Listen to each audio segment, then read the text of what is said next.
Chapter 18. 9 Days.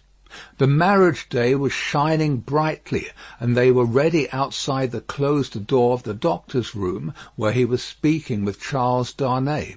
They were ready to go to church, the beautiful bride, Mr. Lorry, and Miss Pross, to whom the event, through a gradual process of reconcilement to the inevitable, would have been one of absolute bliss, but for the yet lingering consideration that her brother Solomon should have been the bridegroom. And so, said Mr. Lorry, who could not sufficiently admire the bride, and who had been moving round her to take in every point of her quiet, pretty dress, and so it was for this, my sweet Lucy, that I brought you across the channel, such a baby. Lord bless me, how little I thought what I was doing, how lightly I valued the obligation I was conferring on my friend Mr. Charles. You didn't mean it, remarked the matter-of-fact Miss Pross, and therefore how could you know it? Nonsense. Really? Well, but don't cry, said the gentle Mr. Lorry. I am not crying, said Miss Pross. You are. I, my Pross? By this time Mr. Lorry dared to be pleasant with her on occasion. You were just now. I saw you do it, and I don't wonder at it. Such a present of plate as you have made 'em is enough to bring tears into anybody's eyes. There's not a fork or a spoon in the collection, said Miss Pross, that I didn't cry over last night after the box came, till I couldn't see it. I am highly gratified, said Mr. Lorry, though, upon my honour, I had no intention of rendering those trifling articles of remembrance invisible to any one. Dear me, this is an occasion that makes a man speculate on all he has lost. Dear, dear, dear, to think that there might have been a Mrs. Lorry any time these 50 years almost. Not at all, from Miss Pross. You think that there never might have been a Mrs. Lorry? Asked the gentleman of that name. Pooh! Rejoined Miss Pross, you were a bachelor in your cradle. Well, observed Mr. Lorry, beamingly adjusting his little wig, that seems probable too. And you were cut out for a bachelor, pursued Miss Pross, before you were put in your cradle. Then I think, said Mr. Lorry, that I was very unhandsomely dealt with, and that I ought to have had a voice in the selection of my pattern. Enough.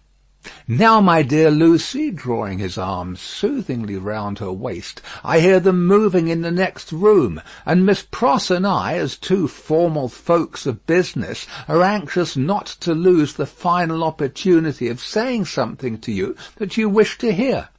You leave your good father, my dear, in hands as earnest and as loving as your own. He shall be taken every conceivable care of during the next fortnight while you are in Warwickshire and thereabouts. Even Tellson shall go to the wall, comparatively speaking, before him. And when, at the fortnight's end, he comes to join you and your beloved husband on your other fortnight's trip in Wales, you shall say that we have sent him to you in the best health and in the happiest frame. Now, I hear somebody's step coming to the door. Let me kiss my dear girl with an old-fashioned bachelor blessing before somebody comes to claim his own. For a moment he held the fair face from him, to look at the well-remembered expression on the forehead, and then laid the bright golden hair against his little brown wig with a genuine tenderness and delicacy which, if such things be old-fashioned, were as old as Adam. The door of the doctor's room opened, and he came out with Charles Darnay. He was so deadly pale, which had not been the case when they went in together, that no vestige of colour was to be seen in his face. But in the composure of his manner he was unaltered, except that to the shrewd glance of Mr. Lorry it disclosed some shadowy indication that the old air of avoidance and dread had lately passed over him like a cold wind. He gave his arm to his daughter and took her downstairs to the chariot which Mr. Lorry had hired in honour of the day. The rest followed in another carriage, and soon, in a neighbouring church, where no strange eyes looked on, Charles Darnay and Lucy Manette were happily married. Besides the glancing tears that shone among the smiles of the little group when it was done, some diamonds, very bright and sparkling, glanced on the bride's hand, which were newly released from the dark obscurity of one of Mr. Lorry's pockets. They returned home to breakfast, and all went well, and in due course the golden hair that had mingled with the poor shoemaker's white locks in the Paris garret were mingled with them again in the morning sunlight on the threshold of the door at parting. It was a hard parting, though it was not for long. But her father cheered her, and said at last, gently disengaging himself from her enfolding arms, "Take her, Charles, she is yours." And her agitated hand waved to them from a chaise window, and she was gone. The corner being out of the way of the idle and curious, and the preparations having been very simple and few, the doctor, Mr. Lorry, and Miss Pross were left quite alone. It was when they turned into the welcome shade of the cool old hall that Mr. Lorry observed a great change to have come over the doctor, as if the golden arm uplifted there had struck him a poisoned blow. He had naturally repressed much, and some revulsion might have been expected in him when the occasion for repression was gone. But it was the old scared, lost look that troubled Mr. Lorry, and through his absent manner of clasping his head and drearily wandering away into his own room when they got upstairs, Mr. Lorry was reminded of Defarge, the wine-shop keeper, and the starlight ride. "I think," he whispered to Miss Pross, after anxious consideration, "I think we had best not speak to him just now, or at all disturb him. I must look in at Tellson's, so I will go there at once, and come back presently. Then we will take him a ride into the country, and dine there, and all will be well."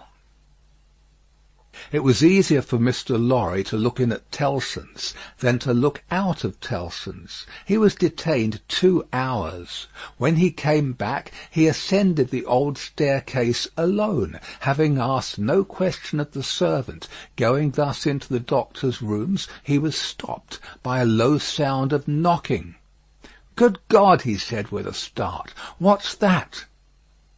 Miss Pross, with a terrified face, was at his ear. "Oh me! Oh me! All is lost!" cried she, wringing her hands. "What is to be told to Ladybird? He doesn't know me, and is making shoes." Mr. Lorry said what he could to calm her, and went himself into the doctor's room. The bench was turned towards the light, as it had been when he had seen the shoemaker at his work before, and his head was bent down, and he was very busy. "Dr. Manette, my dear friend, Dr. Manette!" The doctor looked at him for a moment, half inquiringly, half as if he were angry at being spoken to, and bent over his work again. He had laid aside his coat and waistcoat.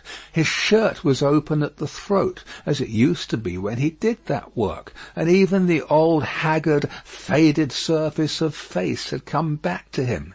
He worked hard, impatiently, as if in some sense of having been interrupted. Mr. Lorry glanced at the work in his hand, and observed that it was a shoe of the old size and shape. He took up another that was lying by him, and asked what it was. "A young lady's walking shoe," he muttered, without looking up. "It ought to have been finished long ago. Let it be." "But, Dr. Manette, look at me." He obeyed in the old mechanically submissive manner, without pausing in his work. "You know me, my dear friend? Think again. This is not your proper occupation. Think, dear friend." Nothing would induce him to speak more. He looked up for an instant at a time when he was requested to do so, but no persuasion would extract a word from him. He worked and worked and worked in silence, and words fell on him as they would have fallen on an echoless wall or on the air. The only ray of hope that Mr. Lorry could discover was that he sometimes furtively looked up without being asked. In that there seemed a faint expression of curiosity or perplexity, as though he were trying to reconcile some doubts in his mind. Two things at once impressed themselves on Mr. Lorry as important above all others. The first, that this must be kept secret from Lucy. The second, that it must be kept secret from all who knew him. In conjunction with Miss Pross, he took immediate steps towards the latter precaution by giving out that the doctor was not well and required a few days of complete rest. In aid of the kind deception to be practised on his daughter, Miss Pross was to write describing his having been called away professionally, and referring to an imaginary letter of 2 or 3 hurried lines in his own hand, represented to have been addressed to her by the same post. These measures, advisable to be taken in any case, Mr. Lorry took in the hope of his coming to himself. If that should happen soon, he kept another course in reserve, which was to have a certain opinion that he thought the best on the doctor's case. In the hope of his recovery, and of resort to this third course being thereby rendered practicable, Mr. Lorry resolved to watch him attentively, with as little appearance as possible of doing so. He therefore made arrangements to absent himself from Tellson's for the first time in his life, and took his post by the window in the same room. He was not long in discovering that it was worse than useless to speak to him, since, on being pressed, he became worried. He abandoned that attempt on the first day, and resolved merely to keep himself always before him as a silent protest against the delusion into which he had fallen, or was falling. He remained therefore in his seat near the window, reading and writing, and expressing in as many pleasant and natural ways as he could think of that it was a free place. Dr. Manette took what was given him to eat and drink, and worked on that first day until it was too dark to see. Worked on half an hour after Mr. Lorry could not have seen for his life to read or write. When he put his tools aside as useless until morning, Mr. Lorry rose and said to him, "Will you go out?"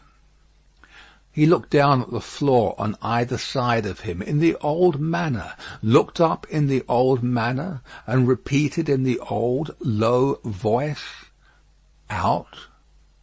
"Yes, for a walk with me. Why not?" He made no effort to say "why not," and said not a word more. But Mr. Lorry thought he saw, as he leaned forward on his bench in the dusk, with his elbows on his knees and his head in his hands, that he was in some misty way asking himself, "Why not?" The sagacity of the man of business perceived an advantage here, and determined to hold it.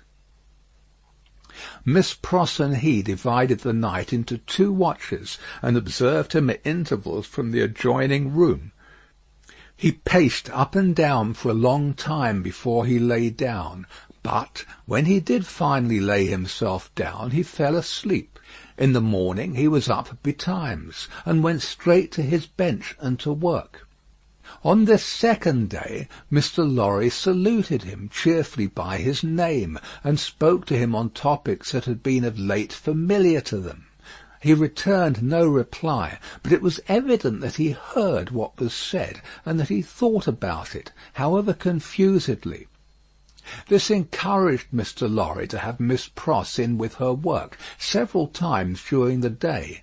At those times they quietly spoke of Lucy, and of her father then present, precisely in the usual manner, and as if there was nothing amiss. This was done without any demonstrative accompaniment, not long enough or often enough to harass him, and it lightened Mr. Lorry's friendly heart to believe that he looked up oftener, and that he appeared to be stirred by some perception of inconsistencies surrounding him. When it fell dark again, Mr. Lorry asked him as before, "Dear doctor, will you go out?" As before, he repeated, "Out?" "Yes, for a walk with me. Why not?"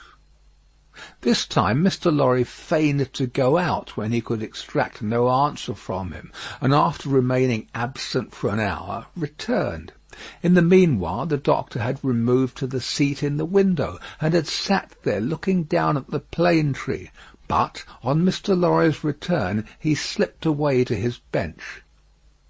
The time went very slowly on, and Mr. Lorry's hope darkened, and his heart grew heavier again, and grew yet heavier and heavier every day. The third day came and went, the fourth, the fifth, 5 days, 6 days, 7 days, 8 days, 9 days. With a hope ever darkening, and with a heart always growing heavier and heavier, Mr. Lorry passed through this anxious time. The secret was well kept, and Lucy was unconscious and happy. But he could not fail to observe that the shoemaker, whose hand had been a little out at first, was growing dreadfully skilful, and that he had never been so intent on his work, and that his hands had never been so nimble and expert as in the dusk of the 9th evening. End of Book 2, Chapter 18. Recording by Paul Adams. www.yawnguy.com